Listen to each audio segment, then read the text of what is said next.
Hello viewers, இன்றைக்கி எதை பற்றி பார்க்க போகிறேன்னா, ஏற்கனவே ஒரு வீடியோ போட்டிருப்பேன். செலவே இல்லாமல் மண்புழு உரம் ரெடி பண்ணுறது எப்படின்னு.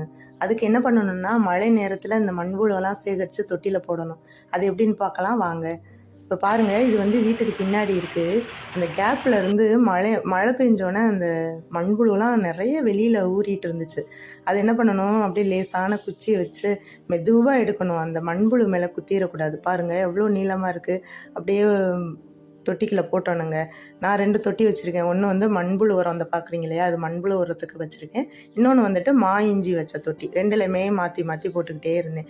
நான் போட பாருங்கள், அதே இடத்துல எடுக்கிறேன். அந்த கேப்பில் தாங்க இருந்து வந்துக்கிட்டே இருக்குது.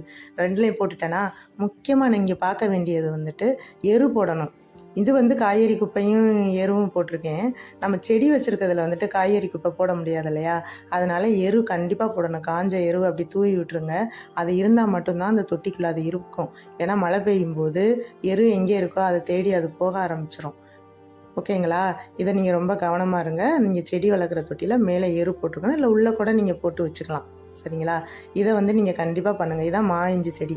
நான் ஏற்கனவே ஒரு சாம்பிள்னு வேறு ஒன்று போட்டிருப்பேன். என்ன ஆகும்னா, நான் போட்டு கொஞ்சம் நேரம் கழித்து பாருங்கள், அந்த தூருக்குள்ளே அந்த மண்புழு எவ்வளோ ஊறி போகும். நான் ஏற்கனவே ஒரு வீடியோவில் காமிச்சேன், இதுக்கு முன்னாடி போட்ட வீடியோவில். இப்படி தாங்க ஃபாஸ்ட்டாக மூவ் ஆகும். நான் அதை வந்து ட்ரை பண்ணேன். டைட்டாக பிடிச்சி இழுக்கல, லைட்டாக இழுத்து உங்களுக்கு காமிக்கிறதுக்காக வீடியோக்காக அதை இழுக்கிறேன் பாருங்கள். அது வரவே இல்லை, உள்ளே போயிடுச்சு. இந்த பக்கம் ஒன்று இருக்குது. என்ன பண்ணேன், இதை வந்து அப்படியே வச்சுட்டேங்க. மழையில் அது கொஞ்சம் நேரம் நனைஞ்சிட்டு இருந்துச்சு. இந்த கம்போஸ்ட்டு தொட்டி இருக்கு இல்லையா, அதை எடுத்து நான் ஓரமாக வச்சுட்டேன். அதுக்கப்புறம் வீட்டுக்கு பின்னாடி இதெல்லாம் முடிஞ்சது இல்லையா, இந்த பாருங்கள் எப்படி இருக்குன்னு அவங்க உள்ளே போக ஆரம்பிக்கிறாங்க. அதுக்கப்புறம் இது வீட்டுக்கு முன்னாடி ஒருத்தவங்க ஊறிட்டு இருந்தாங்க. சரி நீளமாக இருந்துச்சு எடுத்துலாம் பார்த்தா ஒரே துள்ளல். அவ்வளோ சுறுசுறுப்பாக இருக்காங்க பாருங்கள். ரொம்ப குட்டியாக தெரியுதா, குச்சியில் எடுத்துட்டேன்னா. நான் ஒரு அழகு செடி ஒன்று வச்சுருப்பேன் பாருங்கள், எவ்வளோ செழுமையாக இருக்குது பார்த்தீங்களா. அதுக்குள்ளே போட்டோன்னா அவ்வளோ நீளமாக அந்த ஒரு குழியை பறிச்சுட்டு அதுக்குள்ளே வேகமாக மூவ் ஆகுதுங்க. எவ்வளோ உரம் இருந்துச்சுன்னா அந்த செடி இப்படி வளரும் பார்த்தீங்க இல்லையா. அது பாருங்கள், நிறைய உரம் இருக்குது பார்த்தீங்களா, கருப்பு கருப்பாக திட்டாக இருக்குது பாருங்கள். இதுக்குலாம் நான் ஏற்கனவே போட்டது. இதை வந்து வீடியோக்காக இப்போ நான் எடுத்திருக்கேன். இப்படி பிடிச்சி போடுற புழுக்கள்லாம் அந்த செடிக்கு தேவையான உரமெல்லாம் தந்துருமான்னு பார்த்தா கிடையாதுங்க. அது குட்டி குட்டி புழுக்கள்லாம் நிறைய உருவாக்கி அது பெருசாகி அதுக்கப்புறம் நிறைய உரம் தருங்க.